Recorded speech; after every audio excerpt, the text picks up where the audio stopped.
Please forgive me if this was asked, but obviously we're now in the month of December, and you have 7 more tests before conference play, and there's still some questions to answer about this team. What do you want to possibly have answered for this team, or even for yourself, come January 7th? Well, I want to practice better. I think that's the biggest thing.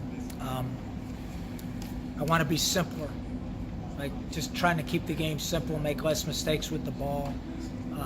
We've improved a little bit defensively. We're still...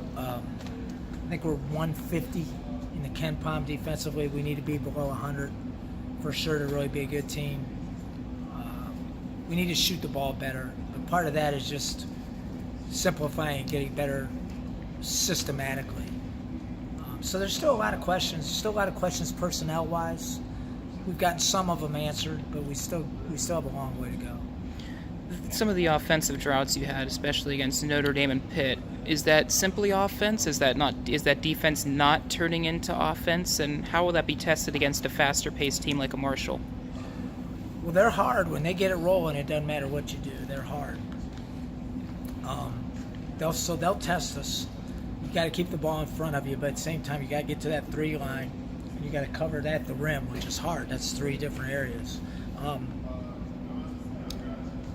I think if you look at our statistics, there's telling things that can help us improve or not get better. So I'll use this example. We're very good at stealing the ball, right? Nationally, we're very good at the offensive rebounding. We're poor at defensive rebounding percentage. We're really bad. So that's a recipe for disaster. There's no reason you should be good on the offensive boards and not be good at the defensive boards. Our 3-point line defense has improved, but it isn't down in where it needs to be, but it has improved. So that has to be a staple for us. Our percentage of free throw shots is very, very low, very poor. We have to get to the free throw line more because those are easy baskets, easy points. So if you look at our statistics, those are glaring areas that we have to improve in order to have a good team. Hindsight's obviously 20/20, but against Pitt in the second half when maybe shots weren't falling, was there a consideration to switch into that desperation mode defense at all? I mean, we were right there with 9 minutes to play. Mm-hmm. We still turned them over 15 times, and then you count the blocks. We didn't come up with loose balls on the blocks, which kills you. And then, again, we sent them to the free throw line more than we got to the free throw line, which is a problem. I mean, we could have pressed a little bit more. It's not totally our personality, but we're good enough to press. So it's a hard call. It's just a feel. Mm-hmm. And they are good with the ball. They're athletic, so they're young though. So it's a good question. With the substitution patterns that you've been going with, and I know you said you've been braced it right before that UMass Lowell game, how on the front end, obviously, you're trying to make sure these young guys get confidence, but on the back ends, you have your Erics and you have your Mikes, and you also have to keep them happy. How tough is it sometimes to remember that back line when you also have that front line? So this is going to sound not great, but I'm going to say it anyway. Go for it. So in some ways, you can never, ever keep anyone happy. So I had this theory on some people, right? Some people, when they first get to a school, they want to play. And then once they play, they want to start. And then once they start, they want to score. And once they score, they want to score when it matters.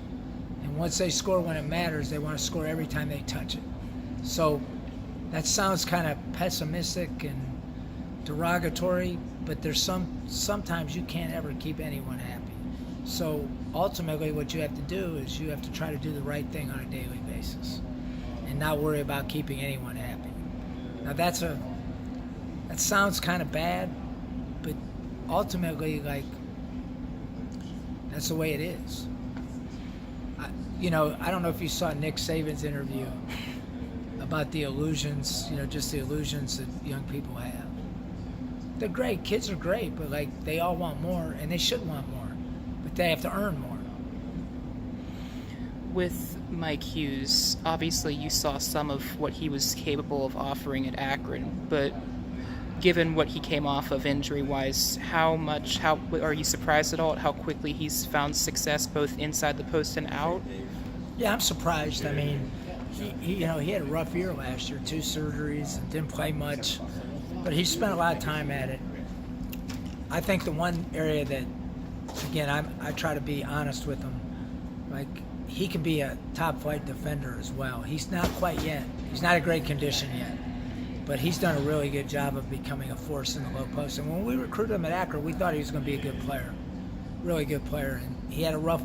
I think the good thing too is things haven't come easy for him. He's had to earn it. You mentioned with posts with freshmen, you mentioned Austin was someone who practiced well, and you also mentioned Amari as the next post. Just what have you seen from the both of them? Obviously, with 6 games, it's kind of incomplete, but from what you've seen in practice and on the court, that leaves you optimistic. Well, Amari blocked 4 shots in an ACC game.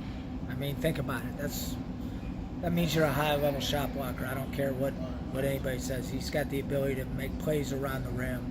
And Austin Rotroff's been a consistent guy that when he gets 25 pounds heavier, he's going to really be a force.